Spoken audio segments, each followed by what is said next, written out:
আমরা যখন আবাহনী মোহামেডানের খেলা হতো তখন আমি খুব এক্সাইটেড থাকতাম এবং বৃষ্টি একটা বাধা হতে পারে। কারণ আমি কখনোই আরামে খেলতে পারিনি। বিপিএলটা খেলতে পারিনি, এত বড় একটা হুম, আসর। এটা আফসোস আমার আছে এবং থাকবে সবসময়। কি কখনো মোহামেডানকে চ্যাম্পিয়ন হতে দেখেছেন? আমার মনে পড়ছে না যে দেখেছি। আসলে তো আমরা অনেক সময় ভুলেও যাই। অবশ্যই তারা হয়তোবা চ্যাম্পিয়ন হয়েছে। বাট আমি মনে করতে পারছি না। যেহেতু আমরা অনেক ছোট ছিলাম। আমি যখন অনেক ছোট। আমি 17 শেষ করে প্রিমিয়ার লিগে কল পাই। সামহাউ তারা পছন্দ করে। তাদের উইকেট কিপার একটু শর্টেজ ছিল। তো তারপরের থেকে আমি আসলে বড় হতে 2012 থেকে একটু বোঝা শিখলাম যে হ্যাঁ, তো 12 র পরের থেকে আমি লিস্টে ক্রিকেটটা আমি খেলা শুরু করেছি। তখন আবাহনীকে চ্যাম্পিয়ন হতে দেখেছি, আমি গাজীতে চ্যাম্পিয়ন হয়েছি। বাট মোহামেডান অনেক বড় টিম, অনেক বড় টিম। সবসময় আমরা যখন আবাহনী মোহামেডানের খেলা হতো তখন আমি খুব এক্সাইটেড থাকতাম এবং আমি প্রথম আমার যখন বড় ম্যাচ যদি বলি তাহলে আবাহনী মোহামেডানের মিরপুরে একটা তামিম ভাই মোহামেডানে খেলেছিল, আমি আবাহনীতে ছিলাম, মানে দারুণ একটা ব্যাপার ছিল। তো তারপরে থেকে তো আসলে মনে হয় নাই, বাট মনে হয় অবশ্যই তারা তো চ্যাম্পিয়ন মনে হয় হয়েছে, আমি জানি না সঠিক। মানে সেই 17 বছরের শিরোপা খরা কাটানো সম্ভব কিনা? জি জি, আসলে আমি 100% চেষ্টা করব ইন্ডিভিজুয়াল যদি বলি। আর সাথে আমাদের অনেক বড় বড় প্লেয়ার আছে যারা ডোমেস্টিক ক্রিকেটে অনেক নামি দামি প্লেয়ার এবং পারফর্ম করে আসছে এবং ন্যাশনাল টিমেও তারা ভালো মতো রিপ্রেজেন্ট করছে। তা আমার মনে হয় যে বৃষ্টি একটা বাধা হতে পারে। হুম, আহ, এছাড়া অনেক বিভিন্ন নতুন মাঠে খেলা হচ্ছে, সেই মাঠগুলো অনেক সময় একটা হাড্ডাহাড্ডি ব্যাপার হতে পারে যেহেতু সবার কাছে খুব নতুন। এছাড়া আমার মনে হয় টিম যদি তাদের শতভাগ দিয়ে খেলতে পারে, যে কোয়ালিটি প্লেয়ার আমাদের টিমে আছে, আমার মনে হয় শিরোপা আমাদের এবার ঘরে আসতে পারে। যেকোনো সময় বৃষ্টির একটা ব্যাপার থাকে, রিজার্ভ ডে আছে, সিনারিওটা ডিফারেন্ট হতে পারে। বাট আমার মনে হয় যে যখন যে সিচুয়েশনই আসবে আমাদের আসলে মেনে নিয়ে এবং মানিয়ে নিয়ে খেলাটা জরুরি বলে মনে করি। যেহেতু এই টুর্নামেন্ট অনেক বড় টুর্নামেন্ট, আমরা জানি যে অনেক বড় বড় প্লেয়ার এখানে এসে খেলে গেছে। আমাদের সবারই একটা লিস্টের খেলা এটা দিয়েই শুরু হয় বা এটা দিয়ে আসলে মেইন ফোকাসে আসা যায়। তো অবশ্যই এটা একটা মনে করব যে আমরা হ্যান্ডেল করে নিতে হবে আসলে।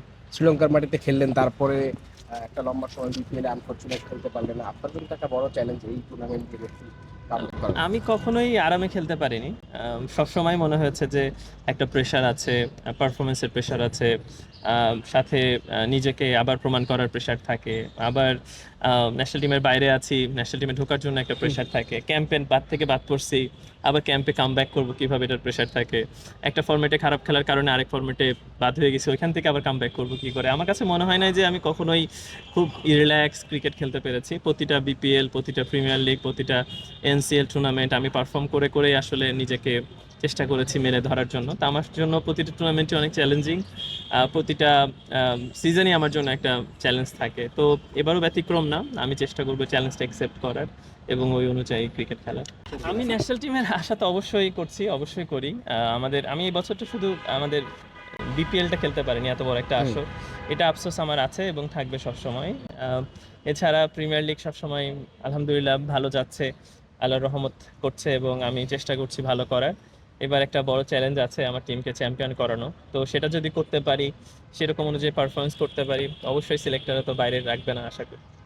ভাইয়া, মাঠে আর মাঠের বাইরে অনেক ঘটনাই ঘটে, বাট ক্যারিয়ারের এই পর্যায়ে এসে আসলে ফোকাসটা কোন জায়গায়, মানে মূল ফোকাসটা আসলে কোথায় আসলে? ক্যারিয়ারের এই পর্যায়ে নয়, আমি আমি ক্যারিয়ারে আরো অনেক বড় অবস্থান দেখি।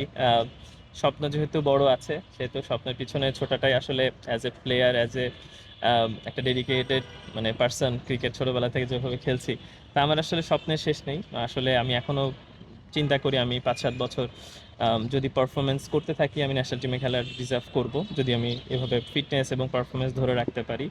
আরও 5-6 বছর তো অবশ্যই ন্যাশনাল টিমে খেলতে চাই। সাথে ডোমেস্টিকে যেরকম আমার নাম আছে, যেভাবে আমি সম্মানের সাথে খেলি, সে সম্মানটা বজায় যেন থাকে, সেটার চেষ্টা করবো সবসময় পারফরমেন্স দিয়ে।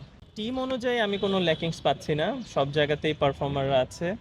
তাছাড়া আপনি যদি বলেন, আমার কাছে মনে হয় পার্টিকুলার ডেতে আমি সবসময় আমরা জানি যে প্রিমিয়ার লিগে 3-4টা অনেক বড় দল হয় যাদেরকে ওই ম্যাচগুলোতে যদি আপনি মিস্টেক করেন আপনি কামব্যাক করতে পারবেন না।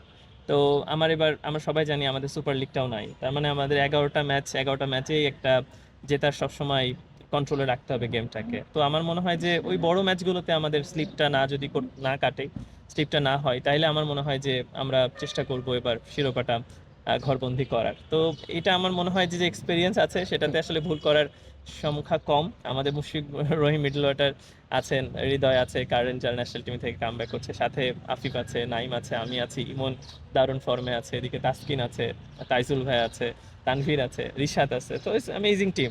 তো সেক্ষেত্রে আমার মনে হয় যে এটা একটা ব্র্যান্ড ক্রিয়েট হয়ে গেছে মোহামেডান। তো এই মোহামেডান এটা কন্টিনিউ করবে এবং আমরা আশা করি সবাই মিলে টিমটাকে জিতাতে পারবো।